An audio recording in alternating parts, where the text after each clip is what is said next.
안녕하세요. 오늘도 사연살롱을 찾아주셔서 감사합니다. 저는 결혼을 앞둔 예비신부예요.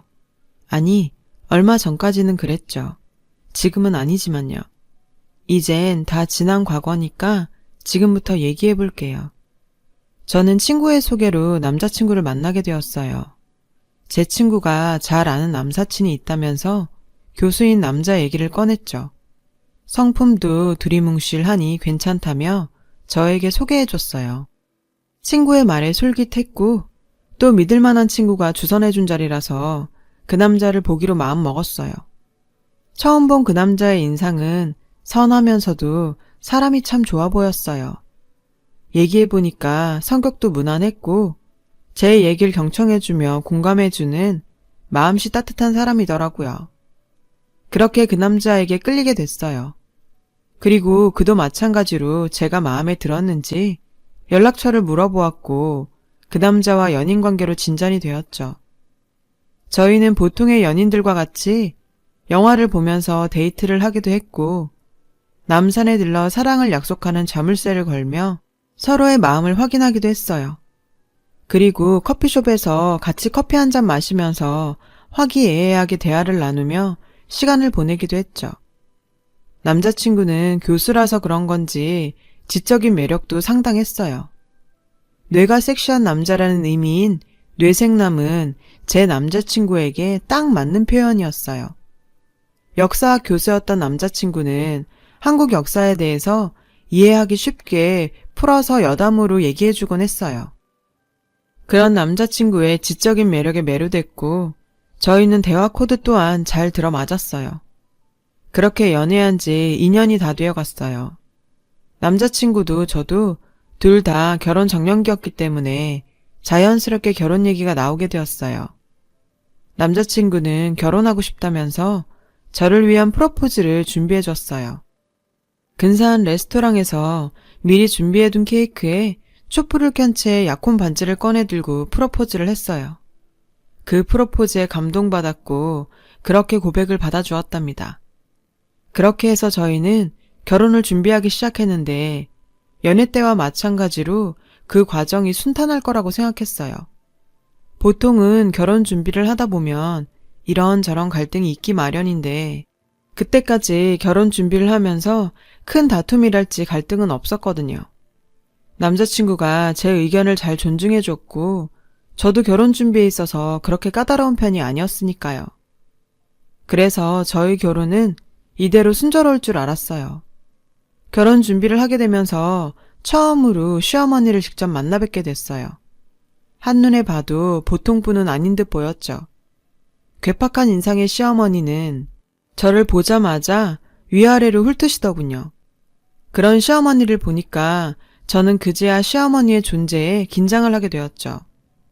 그런데 시댁에서 밥을 먹으면서 남자친구와 제가 본격적으로 결혼 얘기를 꺼내니까 시어머니가 억지 섞인 말을 내뱉었어요. 내 아들이 교수니까 교수 사모님 듣고 싶으면 꼬박꼬박 월 100만 원씩 나한테 보내렴. 네? 어머니 그게 갑자기 무슨 말씀이세요? 네가 정 그렇게 못하겠으면 이 결혼 미루도록 하마. 어머니, 그래도 매달 100만 원씩이나 드리는 건 저한테 무리인걸요. 100만 원씩이라니? 내 아들이 교수인데 교수 신랑감을 두고서도 고작 100만 원이 무리라고? 네, 어머니. 교수라고 해도 저희가 한 달에 버는 돈이 있는데 아무래도 100만 원까지는 무리일 것 같아요. 나는 우리 아들만한 신랑감 없다고 생각하니까 네가 잘 생각해보고 결정해라. 저는 시어머니의 무례하고 당황스러운 요구에 기가 찼어요. 아무리 아들이 교수라고 하지만 터무니없는 액수를, 그것도 매달 요구하는 건 아니지 싶었거든요. 더군다나 저는 그렇게 많은 월급을 받는 직장인은 아니었거든요. 그래서 일단 이 문제는 나중에 남자친구와 깊이 상의하자 생각해서 그렇게 넘어가기로 했죠. 그런데 시어머니의 과도한 요구사항은 여기서 끝이 아니었어요. 시어머니는 뻔뻔하게도 예단과 예물에 대해서도 으름장을 놓듯이 언급하기 시작했거든요. 예단 준비할 때 현금 예단은 우리 집안 수준에 맞춰서 5천만 원 정도 해오도록 하고 내가 얘기하는 명품 가전하고 샤넬백 그리고 에르메스 식기도 현물 예단으로 준비해라. 너희 예물도 단단히 큰맘 먹고 준비해야 해. 우리 아들 체면 생각해서 시계는 오메가 정도는 되어야 하지 않겠니? 그렇게 알도록 하고. 어머니, 그렇게 많은 걸 제가 어떻게 다 해요. 제가 할 수 있는 선에서 준비할게요. 아, 순 떨어져서 원. 그 할 수 있는 선이 얼만데? 어머니께서 생각하시는 정도까지는 어려운 거 잘 아시잖아요. 어느 정도인지도 말하기 민망한 수준인가 보네. 시어머니의 얼토당토 안 한 요구에 어이가 없었어요. 게다가 저에 대해서 수준을 운운해가면서 대놓고 무시를 하니까 기분이 많이 상했어요. 솔직히 남자친구가 교수이긴 하지만 번듯한 신혼집을 마련할 정도는 아니었거든요. 그래서 전 시어머니가 콧대 높게 구는 게 참, 시어머니는 뭐가 그리 잘났다는 건지 아들이 교수라는 점 하나만 믿고서 저렇게 위풍당당하게 큰 소리를 치는데 정말 화가 났죠. 그래도 불행 중 다행으로 남자친구가 속상한 제 입장을 이해해주면서 시어머니 말은 한 귀로 듣고 한 귀로 흘리자고 저를 잘 다독여줬어요. 자기 어머니를 결혼 전까지 잘 설득해보겠다고요. 남자친구의 말에 일단 화를 꾹꾹 눌러 담고서 알겠다고 했죠. 그렇게 시어머니와의 강렬했던 첫 만남이 끝났고 저희는 상견례 날을 잡게 되었어요. 그렇게 상견례 날이 다가왔고 저는 부모님과 함께 상견례를 하기로 한 한식당으로 향했어요. 저희 가족들이 도착할 때쯤 때마침 남자친구의 가족들도 다 같이 도착했더라고요. 그런데 시어머니가 저희가 타고 온 벤츠를 보고서는 순간 당황한 듯 하더니 이내 화색이 돼서는 입이 귀에 걸린 채 저희를 깍듯이 반기지 뭐예요. 아휴, 좋은 차 타고 오셨네요. 저희도 방금 도착했어요. 네, 식당 안으로 어서 들어가시죠. 저희 식구들이 외제차에서 내리는 걸 보고 시어머니가 전과는 180도 다른 태도로 반기시니까 저는 왠지 찜찜한 게 불안해졌어요. 상견례 자리에서 저희 둘 다 나이도 있고 하니 결혼식 날을 서둘러서 잡자는 말이 나올 때였어요. 시어머니가 갑자기 반대를 하시면서 잘 나가던 분위기에 찬물을 끼얹었죠. 얘네들 결혼하는 날짜는 서두르지 맙시다. 우리 부부 결혼기념일이 이맘때라 그러니까 얘들 결혼날은 내년 이후에나 날짜를 정하도록 합시다.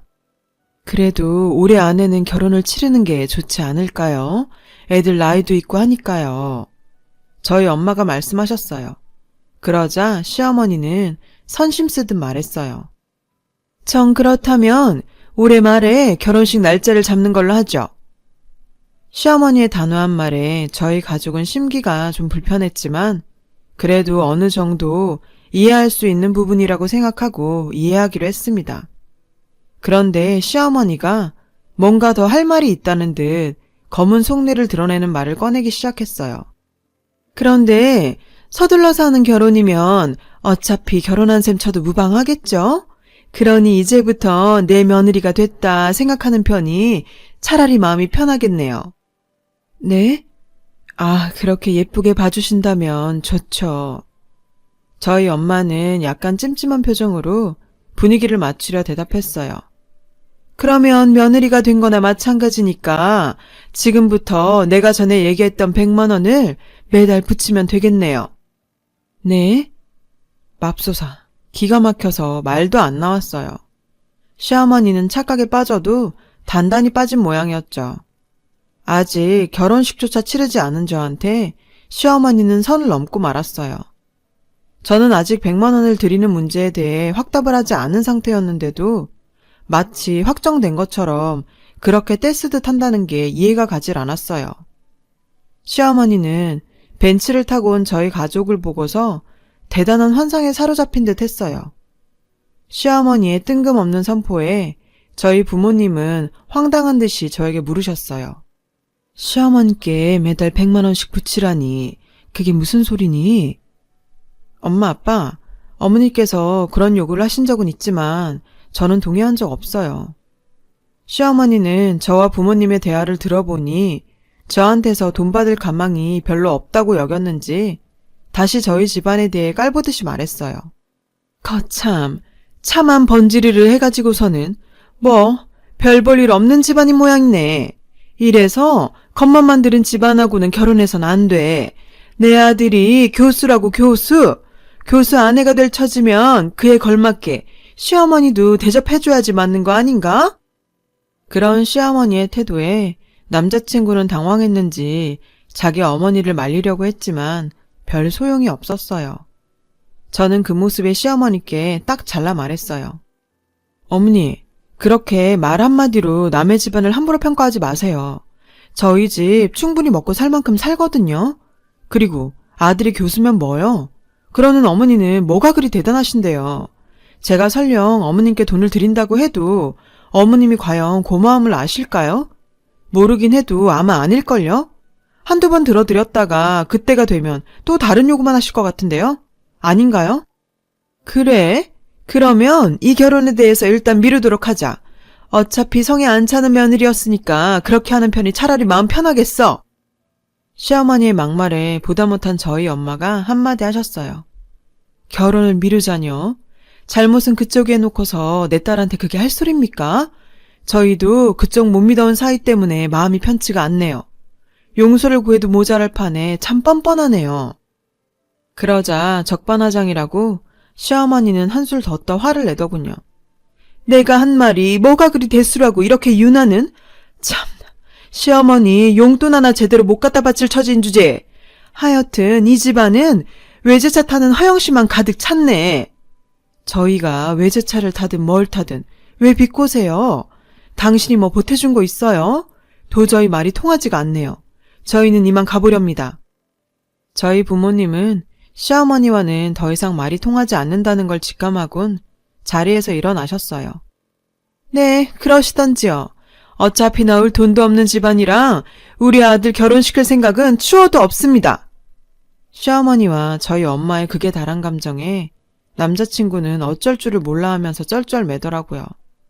그 모습이 안 되긴 했지만 저나 저희 가족들 모두 무척 화가 난 상태였기에 자리를 박차고 그대로 나와버렸어요. 이러다간 결혼이 미뤄지거나 심지어 취소도 될 수 있다는 걸 알고 있지만 결혼이고 뭐고 이 상황은 정말 아닌 것 같아서 상견례 자리를 박차고 나온 거죠. 남자친구는 이 상황에 당황했는지 여러모로 시어머니를 설득할 시간과 생각할 시간이 필요해 보였어요. 아니나 다를까 저한테 시간을 좀 더 달라고 하더군요. 결국 우리 결혼을 미룰 수밖에 없었어요. 그렇게 생각할 시간을 가진 지도 2달이 지났는데도 남자친구한테는 연락이 없었어요. 저는 그동안 남친과의 행복했던 추억들이 떠올라 괴로운데 말이죠. 그렇게 남자친구를 못 잊어 힘겨워할 때쯤에 남자친구한테서 장문의 문자 한 통이 왔어요. 내가 100번 1000번 잘못했어. 엄마한테는 더 이상 돈 문제로 힘들게 안 하기로 하고 내가 대신 약속 받았어. 그러니까 제발 우리 미뤘던 결혼 다시 한 번만 더 생각해 줄 수 없을까? 난 아직 널 못 잊어서 그래. 내 마음속에 사랑하는 여자는 너 하나뿐이니까. 일단 만나서 얘기라도 하자 제발. 남자친구의 문자 메시지에 마음이 흔들렸어요. 그래서 우선 남자친구를 만나보고서 시어머니 문제가 어떻게 정리되었는지를 들어보기로 했죠. 결정은 그 다음에 하고요. 그렇게 약속한 커피숍으로 남자친구를 만나러 나갔어요.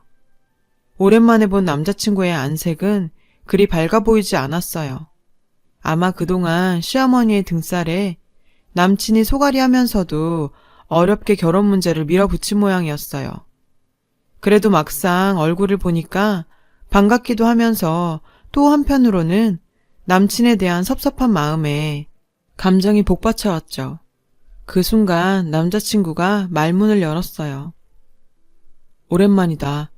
우선 우리 결혼이 이렇게 미뤄진 것에 대해서 내가 사과할게. 우리 엄마가 그때 매달 100만 원씩 달라고 한 거에 대해 내가 진작 결판을 지었어야 됐던 건데 내가 엄두가 나질 않아서 차일피일 미루는 바람에 이 사단이 난 것 같아. 내가 입이 10개라도 할 말이 없다. 미안하다. 사실 나도 그게 이해가 잘 가질 않았어. 그땐 다 엎질러진 물이라고 생각해서 얘기를 안 했었지만 그때 오빠가 미리 어머니께 잘 얘기를 했더라면 이런 일은 없었을 테니까. 어쨌든 알겠어. 근데 우리가 결혼하려면 어머니께서 바뀌셔야 할 텐데 그게 쉬울까? 어머니가 바뀌는 건 쉽지 않겠지. 하지만 내가 정말 너 아니면 안 되겠어서 그래서 어머니한테 그동안의 문제에 대해서 더 이상 아무 소리 하지 않겠다고 약속받았어. 그리고 너랑 결혼하도록 허락해달라고 조르고 졸라서 결혼 승낙도 받았고. 그러니 이제 네 대답만 남아있어. 나랑 결혼해줄래? 한편으로는 고민도 되긴 했지만 그래도 남자친구의 제안이 싫지만은 않았어요. 그때까지는 남자친구에 대한 사랑의 감정이 가슴 한켠에 남아있었거든요. 그래도 저에겐 시어머니에 대한 트라우마가 남아있던 터라 신중해야만 했죠. 그래서 일단 남자친구의 말에 알겠다고 했습니다. 그렇게 약속하기로 약속은 했다지만 한 번 어긋난 결혼, 2번 어그러지지 말라는 법은 없잖아요. 결혼하기 전까지 걱정하지 않을 수 없었어요. 커다란 고비를 한 번 맞은 뒤라 그런지 이후로는 순탄하게 결혼 준비를 할 수가 있었어요. 다행히도 어렵게 다시 잡은 상견례 자리에서 양가 모두의 협의하에 그해 초여름쯤에 결혼식을 치르기로 날짜를 정했거든요. 그리고 무엇보다 그간의 돈 문제에 대해서 시어머니가 별말 없이 넘어갔다는 게 큰 발전이라면 발전이었죠. 비록 시어머니가 약간은 투덜거리시긴 했지만요. 뭐 혼잣말로 작게 중얼거리는 그런 궁시렁쯤이야 문제가 되겠어요. 신혼여행지도 정했고 예단 및 예물 또한 현실적으로 실속 있게 하면서 일사천리로 결혼 준비를 진행할 수가 있었어요. 새로운 마음가짐으로 다시 결혼 준비를 하게 되었죠. 하지만 혹시라도 시어머니가 또 어떤 꼬투리를 잡으실지 몰라 저는 늘 조마조마하긴 했어요. 행여나 또 다른 돈 문제로 힘들게 할까봐 걱정이 됐거든요. 그래도 여기까지 온 이상 이 결혼을 깨고 싶지는 않았어요. 왜냐하면 같은 남자하고 파혼까지 갔다가 다시 결혼을 하게 된 걸 보면 저는 이 남자와 헤어지면 후회하면서 살 것만 같았거든요. 그렇게 바짝 긴장을 한 채로 결혼 준비를 하긴 했어요. 부디 앞으로는 큰 문제가 없기를 그렇게 바랬건만. 결국 제 결혼에 다시 차질이 생기고 말았어요. 바로 결혼식 전날이었죠. 시어머니한테 전화가 왔어요. 내가 지금껏 내 아들 생각해서 여기까지는 참았는데 결혼하면 넌 그때부터 내 며느리 노릇 제대로 해야 할 거다. 네?